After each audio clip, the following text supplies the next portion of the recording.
Hey, welcome to the Potential Project. I'm Sean Calhoun, and if you're here, it's because you're ready to take control of your health, reduce stress, lose stubborn weight, and get your body working with you instead of against you.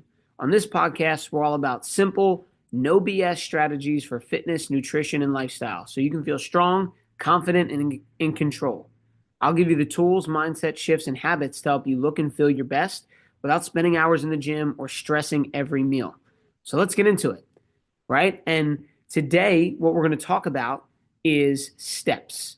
So, in my, let's call it 10 to 15 years of trying to improve my health and my fitness abilities and my overall vitality, I've done a ton of things. Now, mind you, my entire life I've been playing sports and being active. So, it's not to say that only 10 to 15 years ago I started to exercise, but it's more so I took the shift from hey, let's play sports and let's be active to hey, how can I improve my capacity to breathe, my lung capacity, my VO2 max, my sleep, my overall health, right? It shifted from let's be the best athlete we can be to hey, let's live as vitally as we can and without pain, right? So just living in a blissful state where we can wake up, do our life in a state of ease and flow, right? So I've been doing that for about 10 to 15 years. And in the course of that process, I've done a lot of things. I started with,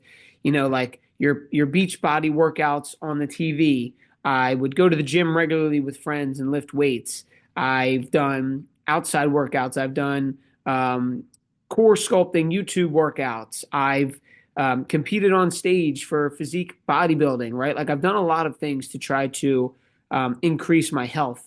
But there's one thing that really stuck with me, and it all came from doing 75 hard. So if you guys aren't aware, 75 hard is a mental toughness program, not a challenge. It's a program where you need to adhere to a certain amount of things per day, like drink a gallon of water, read 10 pages of a book, do two workouts that are 45 minutes apiece. One has to be outside. So during this process, if you don't do it every single day, you have to start over. So I was very diligent in my efforts to complete it, right? I'm competitive with myself. So I wanted to, increase my mental capacity and my self-discipline and do it. So my plan was every day for 45 minutes, I would go for a walk outside. I'd do my indoor lift and then I would walk outside. So that would happen, right? I was walking every single day outside. Now, what happened during this was I got effects and benefits from doing that walk greater than what I thought the purpose was, right? Like we know we've heard things like get 10,000 steps a day, walking movement is important, and it is, right? But by forcing myself to walk outside, I experienced benefits like creativity, like mindfulness, like stress release, and a whole bunch of other things. So that's what we're going to talk about today. And I want to break down why steps are so important, maybe how many we should be getting in a day, how to approach this goal, right? If we're not walking at all, and then things that you can do today, right now, to improve your overall health, right? So the reason why this matters is like we all know movement's good for us, but some people, like I talked about before, is we don't realize how much of a difference just walking can make on your health, your energy, and your mindset, right? So it's not just going for a walk, right? You're not just getting extra steps in, and we're definitely not just burning calories, right? Like if your intention is, hey, I need to burn an extra 500 calories, so let's go for a walk. Hopefully, the things that I share with you today are going to enlighten you and show you that you're getting way more out of it than just burning calories, and it'll allow you to do things consistently. But I want to take it back to the scenario of 75 hard, right? I'm not telling anyone that they need to do that, but the change that I got out of it was that through that program, I forced myself, I made time, I scheduled ahead so that I had 45 minutes allotted to walking outside. That was uncomfortable. Sometimes I screwed up my schedule and had to do it at nighttime. There would be times where I had to wake up super early on a busy day and literally do it at 3:30 or 4 a.m. And again, I'm not saying that this is a smart thing to do. It's just some days I was very busy and had no free time in the middle of the day because we had classes or clients. So guess what? I got up super early and was the only weirdo out in the town walking when it was pitch black out, but I got it done, right? So through 75 days of being uncomfortable and doing that every single day, guess what became easier? Finding time in my day to walk, which is really the importance. So I'm just kind of throwing this in there because as you go through your journey of better health and improving yourself, fit through fitness, through nutrition, through lifestyle, you're going to have to go through a time of discomfort in order to expand your being and then make what was once uncomfortable a natural thing. Like for me to make time to go for a 45-minute walk, that's a breeze because during 75 hard, I was doing an outdoor and indoor walk for both 45 minutes. And that's a lot of time allocated to my fitness. Again, I'm not influencing you work out twice a day. I'm just saying in order to make what seems hard easy, you have to push yourself for quite a long time until you get the reps in, until you've shifted your mindset, and then it becomes easy. And now walking for me is something that I truly, truly enjoy. So let's start with a little bit of the science and the importance of movement in general. So I believe that our bodies are meant to move, right? You hear the phrase, if you don't move it or lose it, right? Like if you're not actively moving, your body is slowly dying. Like if you sat in a chair all day long, every day, you see some old people, right? They get decrepit, their back starts to hunch over, and they're slowly withering away. Well, you also see some vibrant older folks that are still hiking and walking and farming and doing all these amazing things because they kept their body moving. So odds are, if you're listening to this, you still have an able body. And if you don't, we can work with that too. So what I'm saying is that daily movement is going to equal longevity. There's a ton of other things that we can do with our sleep, nutrition, but today we're focused on movement and steps specifically.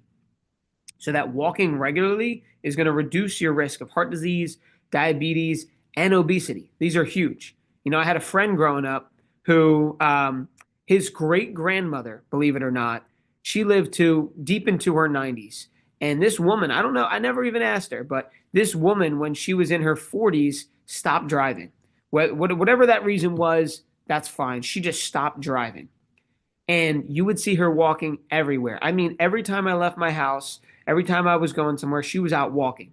Now, that was either her walking to get somewhere or because she was older and had free time and wasn't working a job. But this woman walked all the time. So think about that. She started this habit in her 40s of walking every day wherever she needed to get to and lived well into her 90s, like was out there at a very old age still walking. So it just proves that when you're moving your body is giving it the fuel and it's adapting to the stressors of life to become resilient. So that was just a side note. Shout out to Gigi for walking that long, right? Then the next thing is there is a difference between steps and walking and then exercise, right?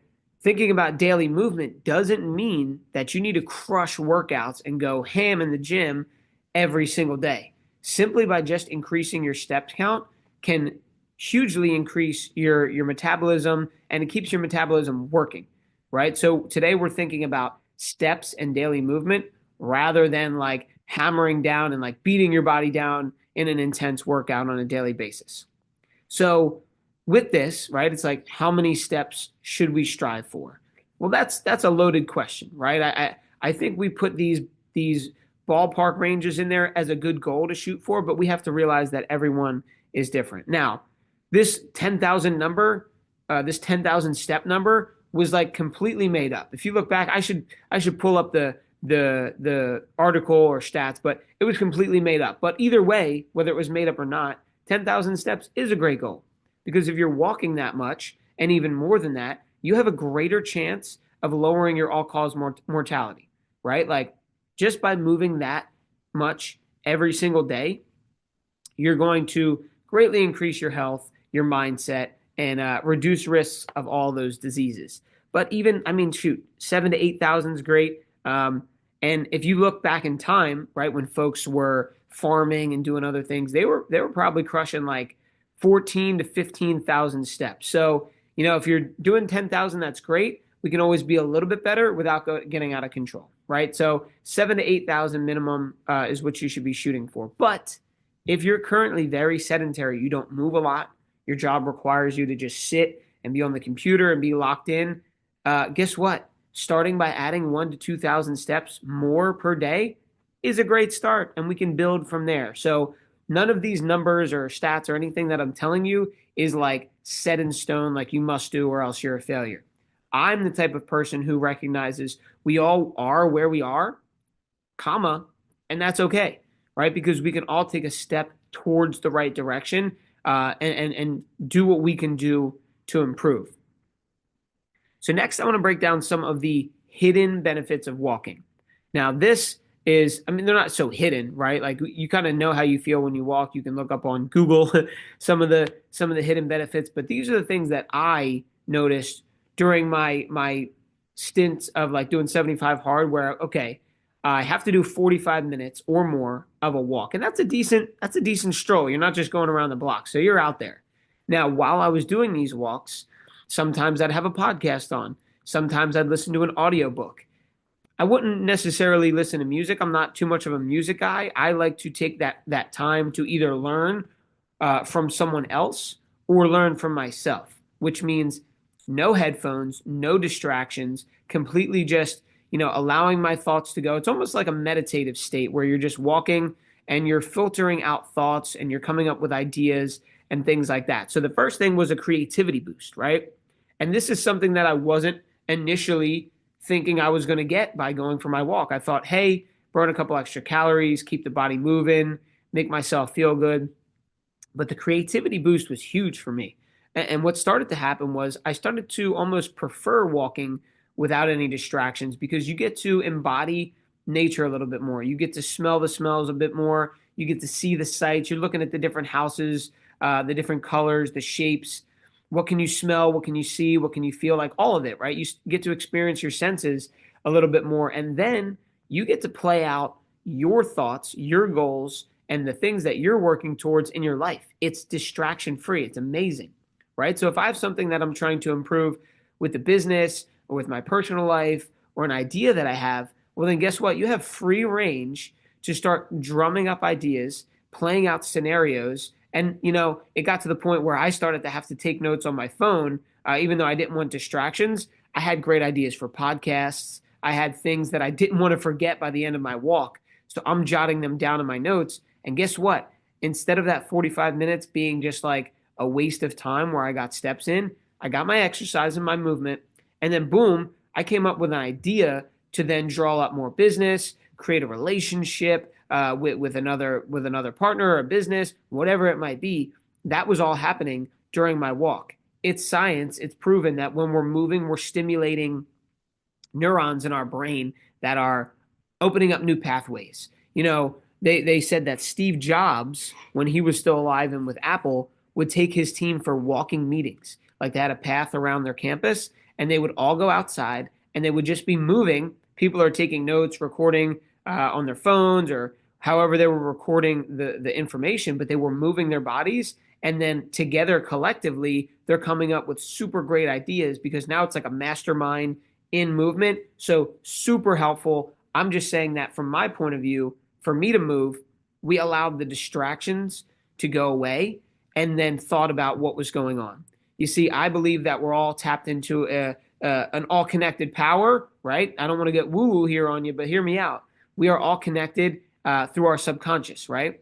So when we are walking or when we're in silence, we're not trying to listen to something. We're not trying to sing a song, right? I feel like those are all distractions. We watch TV, which means we can't think. We can't use our brain. We listen to music, so we're singing and we can't think. We're listening to podcasts, which are great. I hope you get some benefit from this. But when you're listening to it, you can't take your own thoughts into account, right? So if we remove all that, all of those distractions, we can actually get down to the nitty gritty of feeling out our problems, thinking through solutions, and coming up with something that feels right to us. Like imagine you're at work on your computer and you're working on a project and you're in your kitchen and then you get up to get a snack and then come back down, do a little bit. You get up and do a vacuum. That's like the distractions of technology in this world. So you're not going to get a lot of work done if you're trying to work on your computer, but you're cleaning, you're switching laundry, you're eating, you're doing all this bullshit, pardon my language, but you're doing all that extra stuff instead of just getting the work done. So for you, you're a very powerful person. We need to remove all the noise, all the music, all the TV, all the distractions for a little bit, right? Take that walk, remove the distractions, and let your brain get going. So that was a lot on the creativity boost, but I wanted to talk about that because it's probably not something that you thought you were going to hear when you listen to a show or a podcast about steps and the importance. But it is huge, right? Guys, remove the distractions. You're a powerful person.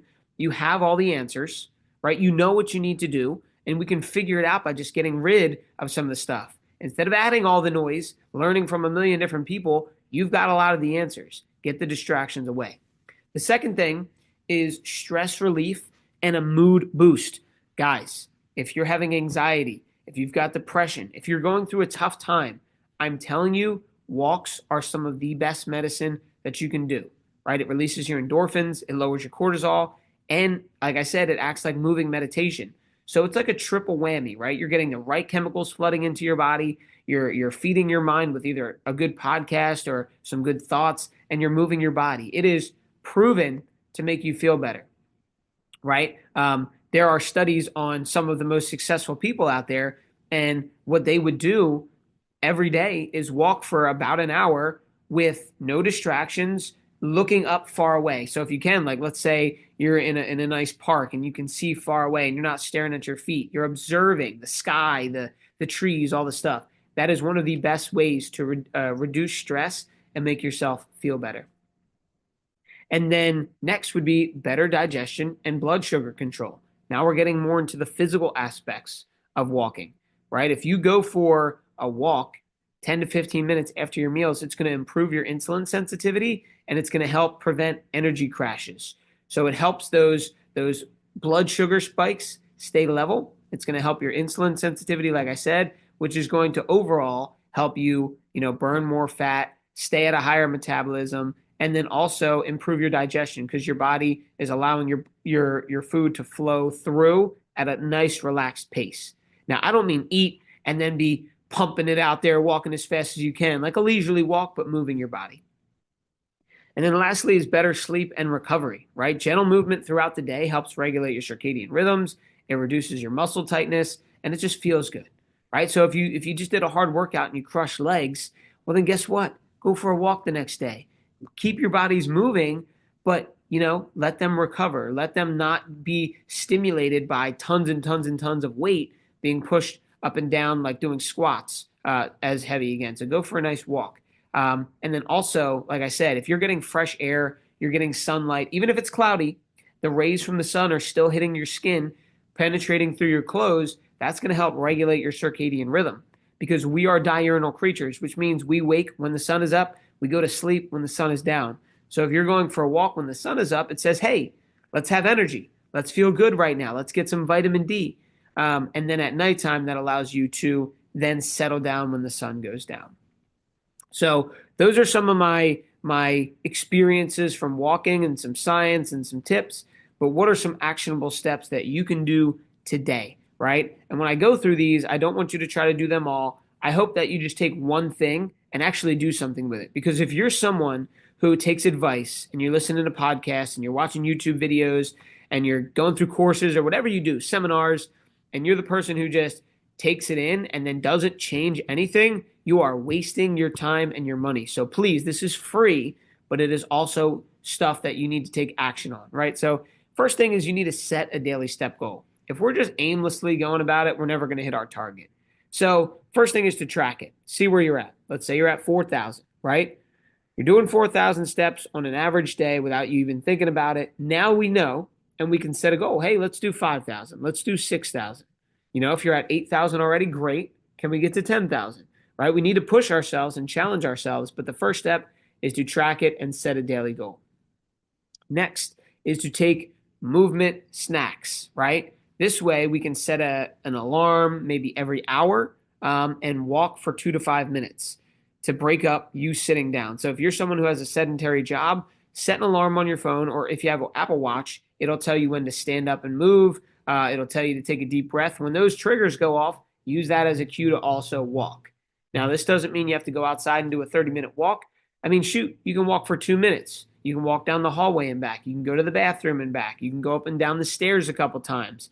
You don't take this and get overwhelmed with it. Do what you can do.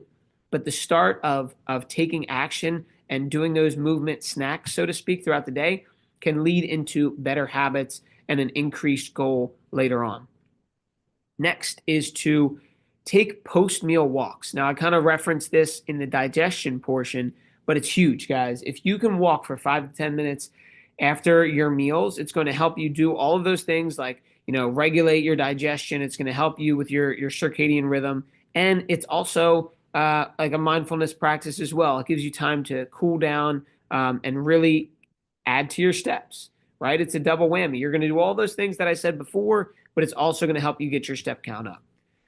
And then lastly, kind of like I referred to in the first thing, is to track your steps. If you don't have one already, you can get a smartwatch, you can get a Fitbit.